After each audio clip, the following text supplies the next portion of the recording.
Hello students, welcome back to Prepon. चलिए revision को आगे बढ़ाते हैं। These days we are doing revision for SSC JE Indian polity. अब तक हम लोगों ने पार्ट फोर्थ और part fourth A fundamental duties revise कर लिया है। अब शुरू करते हैं एक बहुत important part of the constitution, part fifth, जिसमें यूनियन एग्जीक्यूटिव होता है, यूनियन लेजिस्लेचर होता है, यूनियन जुडिशरी और सीएजी होते हैं। उसको आज रिवाइज करते हैं फटाफट। आपको इस रिवीजन से फायदा डेफिनेटली हो रहा होगा। आप जो पढ़े हुए हैं, लेक्चर्स आपने अटेंड किए हुए हैं, वो आपको याद हो जाएंगे, रिवाइज हो जाएंगे। और ये जो क्लास नोट्स मेरे हैं, इनका पीडीएफ मैंने जो प्रेपॉन की ऐप है उस पर अपलोड कर दिया है। आप वहाँ से इसको डाउनलोड कर सकते हैं। आप प्रेपॉन के टेलीग्राम चैनल में जाकर उसका लिंक ले सकते हैं और ऐप को ज्वाइन करके वहाँ पर इसे डाउनलोड कर सकते हैं। और जो टेस्ट सीरीज चल रही है एसएससी की, उसको भी आप ज्वाइन कर सकते हैं। चलिए पार्ट फिफ्थ को डिस्कस करते हैं आज part fifth of the constitution. इसमें यूजुअली यू नो कि as per the theory of separation of powers तीन ऑर्गन्स होते हैं, एग्जीक्यूटिव, लेजिस्लेचर एंड जुडिशरी। ये मैं आपको बता चुका हूँ।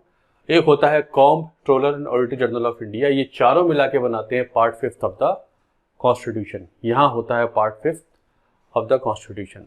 चलिए कौन होता है, पहले डिस्कस करते हैं यूनियन एग्जीक्यूटिव कौन होते हैं।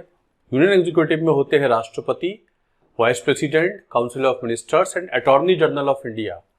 जब हम यूनियन एग्जीक्यूटिव की बात करते हैं तो उसमें राष्ट्रपति होते हैं, उपराष्ट्रपति होते हैं, मंत्रिपरिषद और अटॉर्नी जनरल ऑफ इंडिया होते हैं। इनको कहते हैं यूनियन एग्जीक्यूटिव, केंद्रीय कार्यपालिका। सबसे इंपॉर्टेंट होते हैं president, also called head of the state. राष्ट्रपति को हेड ऑफ द स्टेट भी कहते हैं। वही देश को रिप्रेजेंट करते हैं, नॉमिनल एग्जीक्यूटिव हुआ करते हैं राष्ट्रपति। आर्टिकल 52 में राष्ट्रपति का प्रोविजन होता है that there shall be a president of union of India, हुआ करेंगे भारत के एक राष्ट्रपति। आर्टिकल 53 में उनकी जो पावर्स है उनके बारे में बात की जाती है कि वो जितनी पावर्स एग्जीक्यूट करेंगे वो अपने जो सबॉर्डिनेट ऑफिसर्स हैं उनकी एडवाइस उनके थ्रू करेंगे। साथ साथ उनके पास मिलिट्री पावर्स भी होते हैं, मतलब वो supreme commander of arm forces भी हुआ करते हैं। आर्टिकल 53 में supreme commander of arm force का मतलब होता है कि वो तीनों सेना के चीफ होते हैं, उनको अपॉइंट करते हैं। अगर भारत वॉर में जाता है तो वो राष्ट्रपति ही अपॉइंट करते हैं, वॉर का कंक्लूजन भी राष्ट्रपति ही करते हैं। इस नाते वो मिलिट्री हेड भी हो जाते हैं। उनको सुप्रीम कमांडर आर्टिकल 53 में कहा गया है। आर्टिकल 54 में उनके इलेक्टोरल कॉलेज की बात की गई है। जो बॉडी उनको चुनती है उसे इलेक्टोरल कॉलेज कहते हैं। जैसे अभी हाल फिलहाल में राष्ट्रपति का इलेक्शन हुआ है, इलेक्टोरल कॉलेज में होते कौन है? ऑल एमपीज, इलेक्टेड एमपीज होते हैं। ऑल नहीं, इलेक्टेड मतलब both elected as well, only elected MPs. जो इलेक्टेड एमपीज होते हैं, elected members of Lok Sabha, that is 543 members of Lok Sabha and 233 elected members of Rajya Sabha. और इलेक्टेड एमएलएज होते हैं, जितने भी इलेक्टेड एमएलएज होते हैं और उनके एमएलएज भी होते हैं जो यूनियन टेरिटरी होती हैं, जिनके पास विधानसभा है, राज्य तो नहीं है बट यूटीज हैं। तो इलेक्टेड एमएलएज और इलेक्टेड एमपीज की बॉडी कहलाती है इलेक्टोरल कॉलेज। ये राष्ट्रपति के वोटर्स होते हैं। ये सब मिलकर वोट देते हैं राष्ट्रपति को, राष्ट्रपति के इलेक्शन में। जो राष्ट्रपति का इलेक्शन का मेथड होता है, और इसमें आपको ये भी याद होना चाहिए, जो नॉमिनेटेड एमएलए और जो नॉमिनेटेड एमपीज होते हैं, जो 12 एमपीज राज्यसभा में होते हैं, वो राष्ट्रपति के इलेक्शन में भाग नहीं लेते। और जो दो एंग्लो इंडियंस हुआ करते थे, अब वो एंग्लो इंडियंस का प्रोविजन संविधान ने खत्म कर दिया है, अब वो नहीं हुआ करता है। बस इलेक्टेड नॉमिनेटेड एमपी राज्यसभा में 12 होते हैं, वो राष्ट्रपति के इलेक्शन में भाग नहीं लेते। और जो नॉमिनेटेड एमएलएज होते हैं और एमएलसीज होते हैं वो भाग नहीं लेते। आर्टिकल 55 में राष्ट्रपति के इलेक्शन मेथड की बात की गई है। उसको कहते हैं proportional representation system and single transferable vote, जिसमें एक वोट की वैल्यू एक नहीं होती है, वो पॉपुलेशन डिपेंडेंट होती है। मतलब बड़े राज्य के एमएलए की वोट की वैल्यू ज्यादा होती है, छोटे राज्य के एमएलए की वोट की वैल्यू ज्यादा होती है, ताकि राष्ट्रपति प्रोपोर्शनली रिप्रेजेंट हो जाए। तो इसको कहते हैं प्रोपोर्शनल रिप्रेजेंटेशन सिस्टम। अभी भी ये बैलेट पेपर पे होता है। सभी एमपी अपनी अपनी प्रेफरेंस लगाते हैं, और जिसको भी जो कोटा होता है इसमें, जिसको भी जो टोटल वैल्यू निकल के आती है एमपी एमएलएस के वोट की, उसका जो आधे से एक ज्यादा मिल जाता है वो राष्ट्रपति बन जाता है। आपके लेवल पे हम इसको डिटेल में नहीं जाएंगे। राष्ट्रपति के इलेक्शन का नाम है proportional representation system by a single transferable vote and indirect method of election, जिसके डिटेल्स आर्टिकल 55 में दिए गए हैं। आर्टिकल 56 कहता है उनका टेन्योर होता है, उनका टेन्योर 5 साल का होता है। जिस दिन से वह ऑफिस एज्यूम करेंगे उस दिन से उनका 5 साल का टेन्योर माना जाता है। जैसे इस समय के राष्ट्रपति ने 25 जुलाई को अपना कार्यभार संभाला है, तो 25 जुलाई अगले 5 साल बाद 25 जुलाई को ही अगले राष्ट्रपति अपना कार्यभार संभालेंगे। तो उनका कार्यभार 5 साल का होता है जिस दिन से अपना ऑफिस एज्यूम करते हैं। उससे पहले उनको उनके पद से हटाया भी जा सकता है बाय इम्पीचमेंट। आर्टिकल 61 में उनको महाभियोग लाया जा सकता है, या वो इस्तीफा देंगे तो वाइस प्रेसिडेंट को इस्तीफा दे देंगे। राष्ट्रपति इस्तीफा हमेशा वाइस प्रेसिडेंट को देते हैं, या वो अगर हटाए जाएंगे तो उनको ऑफिस से हटा सकते हैं इम्पीचमेंट द्वारा, या पद पे रहते हुए उनकी डेथ हो जाए। मतलब ऐसी स्थिति भी हो सकती है कि 5 साल से पहले ऑफिस खाली हो जाए, या तो उनका इस्तीफा हो जाए, होगा तो उपराष्ट्रपति को होगा, या आर्टिकल 61 में उनका महाभियोग हो जाए, या उनकी पद पे रहते हुए डेथ हो जाए। जैसे डॉक्टर जाकिर हुसैन की हो गई थी, फखरुद्दीन अली अहमद की हो गई थी, ये पद पे रहते हुए इनकी डेथ हो गई थी। लेकिन ये 5 साल के आगे भी जा सकते हैं। एक ही स्थिति है जब इनका कार्यकाल 5 साल के आगे जा सकता है, जब 25 जुलाई को राष्ट्रपति को अपना कार्यभार संभालना था।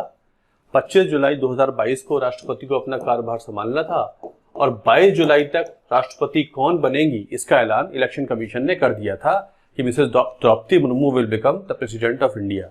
लेकिन वो कार्यभार संभालती कब? 25 जुलाई को। उनको शपथ कब दिलानी थी? 25 जुलाई को।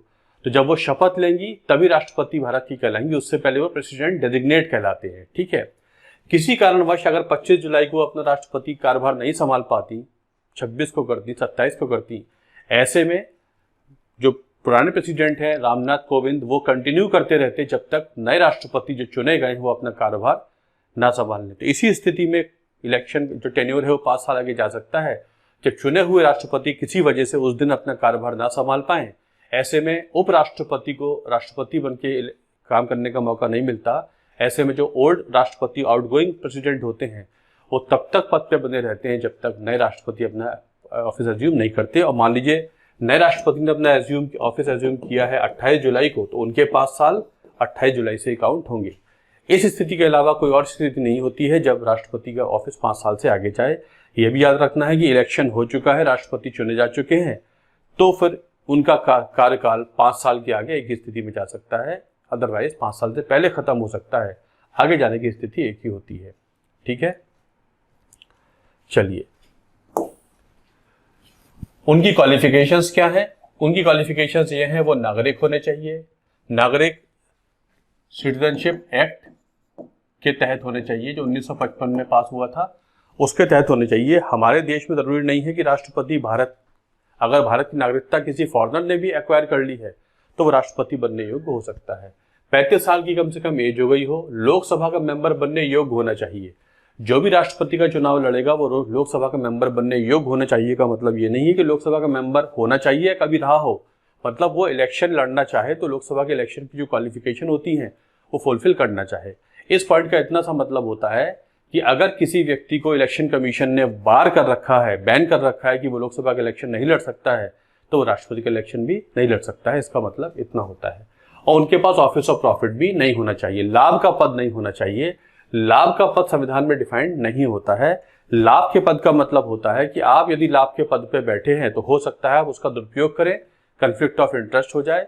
जैसे झारखंड में बोला जा रहा है कि जो वहां के मुख्यमंत्री हैं उन्होंने खुद ही माइन अपने नाम पर अलॉट कर ली। इसका मतलब आपने पद का दुरुपयोग किया, आपने खुद ही उस कमेटी का अध्यक्ष होते हुए खुद ही अपने लिए माइन को एलोकेट कर लिया। इसका मतलब आप ऑफिस ऑफ प्रॉफिट होल्ड कर रहे हैं। इस बेस पर उनको हो सकता है डिस्क्वालीफाई किया जा सकता है। तो ऑफिस ऑफ प्रॉफिट का मतलब होता है, इसका लॉजिक होता है कि कंफ्लिक्ट ऑफ इंटरेस्ट ना हो, आप जिस पद पे बिठाए गए हैं उसका दुरुपयोग ना करें। यदि आप किसी ऐसे पद पर है जिसे ऑफिस ऑफ प्रॉफिट कहा जा सकता है तो आप इलेक्शन नहीं लड़ सकते।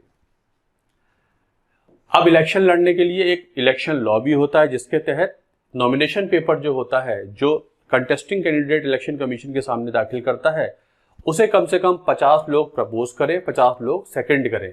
मतलब 50 इलेक्टर्स कौन होंगे? इलेक्टेड एमपीज होंगे, इलेक्टेड एमएलएज होंगे। वो कहें we propose the name of Mrs Draupadi Murmu for the president of India, अगले 50 कहें हम उनके नाम को सेकंड करते हैं। मतलब कम से कम 100 वोटर्स का, ये वोटर्स कौन है? वो है जो इलेक्टोरल कॉलेज के मेंबर्स हैं, हम और आप नहीं। राष्ट्रपति के वोटर्स कौन होते हैं? जो एमपी एमएलए होते हैं। तो कम से कम 100 वोटर्स अगर सपोर्ट नहीं करेंगे तो नॉमिनेशन पेपर पूरा नहीं होगा। और जो सिक्योरिटी डिपॉजिट होती है, जमानत राशि होती है, वो 15,000 होती है। अगर किसी कैंडिडेट को इलेक्शन में पड़े हुए वैलिड वोटों के 1/6 वोट ना मिलें तो जमानत जब्त हो जाती है। ये 1/6 का रूल सभी इलेक्शंस पे लागू होता है। तो कुछ संविधान की क्वालिफिकेशंस हैं, कुछ इलेक्शन लॉ की क्वालिफिकेशंस हैं। President and vice president qualifications act 1952, उसके तहत कुछ क्वालिफिकेशंस हैं। इनको जो फुलफिल करता है वो राष्ट्रपति बन सकता है और कितनी बार भी बन सकता है। राष्ट्रपति बनने की कोई कंडीशन हमारे संविधान में कोई नंबर ऑफ बार कोई बने इसकी पाबंदी नहीं है। आर्टिकल 61 में राष्ट्रपति को हटाया जा सकता है। उनके हटाने को कहते हैं इम्पीचमेंट। उनके हटाने को बोला जाता है इम्पीचमेंट। एक ही ग्राउंड है कि उन्होंने संविधान का अवहेलना की हो, violation of the constitution. Violation of the constitution क्या है ये कहीं मेंशन नहीं है। वॉल्यूशन ऑफ कॉन्स्टिट्यूशन होता क्या है ये तो कमेटी पता लगाएगी, लेकिन ये होता क्या है ये डिफाइन नहीं किया गया है। अमेरिकन संविधान में राष्ट्रपति को हटाने के लिए जो ग्राउंड है वो बाकायदा मेंशन है। हमारे यहाँ एक जनरल टर्म मेंशन है, संविधान का वॉल्यूशन हुआ हो इसी ग्राउंड पे उन्हें हटाया जा सकता है। दोनों हाउस में से कोई भी हाउस इसे शुरू कर सकता है, राज्यसभा लोकसभा शुरू कर सकता है। जो भी हाउस शुरू करेगा वो 14 डेज का नोटिस देगा और नोटिस में कम से कम 1/4 सिग्नेचर होने चाहिए। कौन सिग्नेचर किसके होंगे? उस हाउस की स्ट्रेंथ के, जिस हाउस ने शुरू किया है। राज्यसभा ने शुरू किया है तो राज्यसभा की टोटल स्ट्रेंथ के 1/4 होने चाहिए। लोकसभा ने शुरू किया है तो लोकसभा की टोटल स्ट्रेंथ के 1/4 सिग्नेचर होने चाहिए। अगर ऐसा है तो ही नोटिस एक्सेप्टेबल है, वरना एक्सेप्टेबल नहीं है। उसके बाद इस 14 दिन के बाद इस नोटिस पर पहला हाउस टेकअप करता है, जहां पर ये नोटिस या चार्ज शुरू हुआ है वो इसे पास करेगा तो स्पेशल मेजोरिटी से पास करेगा। स्पेशल मेजोरिटी का मतलब होता है 2/3 of the total strength of the house.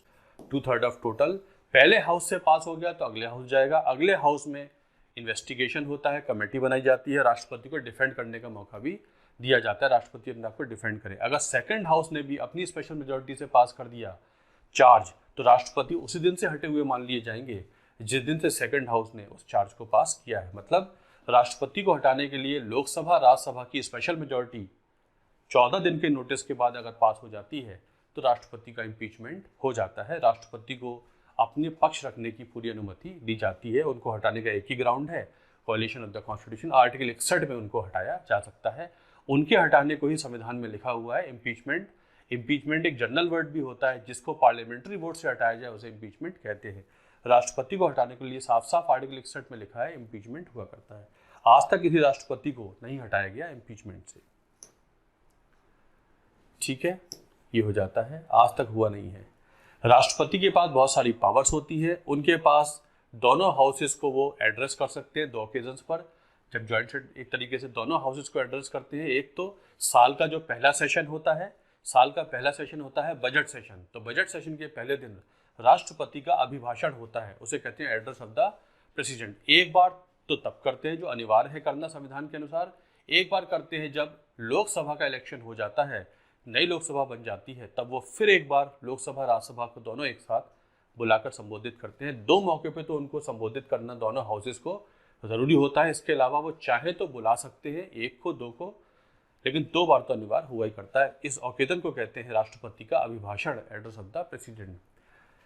सारे executive action central government, union government के उनके नाम पर होते हैं। वो supreme commander of armed forces होते हैं और उनके पास बहुत सारी पावर्स होती है। वो आर्टिकल 72 में पार्डनिंग पावर्स भी रखते हैं। मतलब अगर सुप्रीम कोर्ट ने भी फैसला दे दिया है तो वो चाहे तो पार्डन कर सकते हैं, क्षमा याचना दे सकते हैं, मर्सी पिटीशन दाखिल हो सकता है। आर्टिकल 72 में राष्ट्रपति सुप्रीम कोर्ट के जजमेंट के ऊपर भी पार्डन दे सकते हैं। ये पार्डनिंग पावर वो सेंट्रल गवर्नमेंट मतलब यूनियन काउंसिल ऑफ मिनिस्टर्स की एडवाइस पे एक्सरसाइज करते हैं। ये अपने मन से वो नहीं कर सकते। आर्टिकल 72 में उनकी पार्डनिंग पावर्स मेंशन हुआ करती हैं। ठीक है, ये होता है पार्डनिंग पावर्स।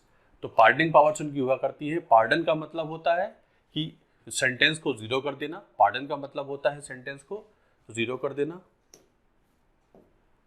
पार्डन का मतलब होता है सेंटेंस को 0 कर देना। सेंटेंस को बिल्कुल 0 कर दिया। डेथ सेंटेंस था उसको 0 कर दिया। कम्यूटेशन का मतलब होता है सेंटेंस को कम कर देना। डेथ सेंटेंस दिया गया था उसे लाइफ इम्प्रिजनमेंट में बदल दिया। रेमिशन का मतलब होता है किसी स्पेशल ग्राउंड पर, रेमिशन का मतलब होता है सेंटेंस की ड्यूरेशन कम कर देना। सेंटेंस की ड्यूरेशन कम कर देना, जैसे गुजरात में रेमिशन दे दिया गया है। जैसे राष्ट्रपति के पास पावर है, ऐसी गवर्नर के पास भी आर्टिकल 161 में पार्डनिंग पावर्स हुआ करती हैं। रेमिशन का मतलब है कि 10 साल का अगर कारावास है तो उसे 8 साल का कर सकते हैं, ये रेमिशन होता है। रेस्पाइट का मतलब होता है किसी स्पेशल ग्राउंड पे अगर कारावास या कोई सजा कम कर दी जाए तो वो कहलाता है रेस्पाइट। और एक होता है रिप्रीव का मतलब होता है स्टे ऑर्डर ले लेना, मतलब सुप्रीम कोर्ट ने कह दिया इस दिन ये फांसी दे दी जाए तो रिप्रीव का एप्लीकेशन लगा देंगे कि अब ये फांसी का दिन रोक दिया जाए, मैं और ट्राई करना चाहता हूँ, मैं और चीज़ें लेना चाहता हूँ। ये 5 मेंशन है आर्टिकल 72 में जिनको पार्डनिंग पावर कह देते हैं। राष्ट्रपति पार्डनिंग पावर्स इंजॉय करते हैं आर्टिकल 32 में। ये कुछ राष्ट्रपति की पावर है। आर्टिकल 123 में राष्ट्रपति के पास ऑर्डिनेंस मेकिंग पावर भी होती है। वैसे तो लॉ बनाने का काम होता है पार्लियामेंट का, लेकिन जब राष्ट्रपति लॉ बनाए तो उसे कहते हैं ऑर्डिनेंस। पार्लियामेंट सारे साल तो बैठता नहीं है, पार्लियामेंट तो सेशंस में बैठता है, budget session, monsoon session, winter session. Monsoon session खत्म हो गया, विंटर सेशन नवंबर में आएगा। मान लो आजकल जब सेशन नहीं चल रहा है, लॉ बनाना पड़ जाए, तो ऐसे में ये तो मुश्किल है कि लोकसभा राज्यसभा को बुलाया जाए, बजट डिबेट हो बिल पर, फिर पास हो। ऐसे में तुरंत हमको चाहिए, तो सरकार राष्ट्रपति को एडवाइस करेगी कि ये अध्यादेश है, इस पर साइन कर दीजिए। जैसे ही राष्ट्रपति ऑर्डिनेंस पे साइन करेंगे उसका फोर्स ऐसा हो जाता है जैसे कि वो लॉ है। तो आर्टिकल 123 में उनके पास लॉ मेकिंग पावर भी है।